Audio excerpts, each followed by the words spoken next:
ჩვენ უკვე ვიცით, რომ სწრაფად გადაადგილება დროის გაფართოებას იწვევს. ასე რომ თუ ჩვენ საკმარისად სწრაფად გადავადგილდებით, ჩვენ ვიმოგზაურებთ დროში. ჩვენ შეგვიძლია მომავალში გადასვლა, თუ სინათლის სიჩქარის გარკვეული პროცენტულობით ვიმოძრავებთ. ასევე ვიცით, როგორ გადავინაცვლოთ წარსულში ჭის ხვრელების დახმარებით, რომლებიც კოსმიური დროის იარლიყებია. ასე რომ, თუ დროში მოგზაურობა დასაშვებია, შესაძლებელია თუ არა წარსულის შეცვლა. არა, ეს შეუსაბამობებს გამოიწვევს. შეუსაბამობები კი არ არსებობს. გახსოვდეთ, ბლოკური სამყაროს მოდელში წარსული ან გასხვავდება აწმყოსა და მომავლისგან. ყველაფერი ფარდობითია.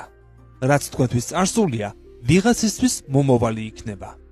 ასე რომ, თუ ჩვენ წარსულში ვიმოგზაურებთ, აღმოჩნდებით ვიღაცის მომავალში. შესაბამისად, წარსული ვერ იქნება განსხვავებული, რადგან ის თავის მხრივ აწმყოცაა. სამყაროს დამატებითი განზომილებების აღმოჩენა თუ გვინდა, ჩვენი ყურადღება გრავიტაციულ ტალღებზე უნდა გადავიტანოთ. სწორედ ისინი შეიძლება იყოს სხვა განზომილებაში გასასვლელი კარების გასაღები. ახალი ჰიპოთეზის მიხედვით, გრავიტაციის გაჟონვას სწორედ ამ ფარული განზომილებებისკენ მივყავართ. სიმების თეორიის ფართე პოპულარიზაციისთვის ნამდვილად იმსახურებს ქანდაკებას კოლუმბიის უნივერსიტეტის პროფესორი ბრაიან გრინი. მის მიერ 1999 წელს გამოცემული წიგნი ელეგანტური სამყარო, სუპერსიმები, დაფარული განზომილებები და გადამწყვეტი თეორიის ძიება გახდა ბესტსელერი და მიიღო პულიცერის პრემია. მისი ნაშრომი საფუძვლად დაედო სამეცნიერო ჟანრის მინისერიალს, რომლის წამყვანის როლში თავად ავტორი იყო. ახლა კი ვეცადოთ ცოტათი მაინც გავიგოთ ამ თეორიის არსი. დავიწყოთ თავიდან. ნულოვანი განზომილება. ეს არის წერტილი, მას არ აქვს ზომები, ვერ საერთგან ვერ წახვალ. კოორდინატები, რომლებიც არსებობენ ადგილმდებარეობის დასადგენად, აქ არ გვჭირდება. დავსვათ ამ პირველ წერტილს და მეორე წერტილი და გავავლოთ მათზე წრფელი.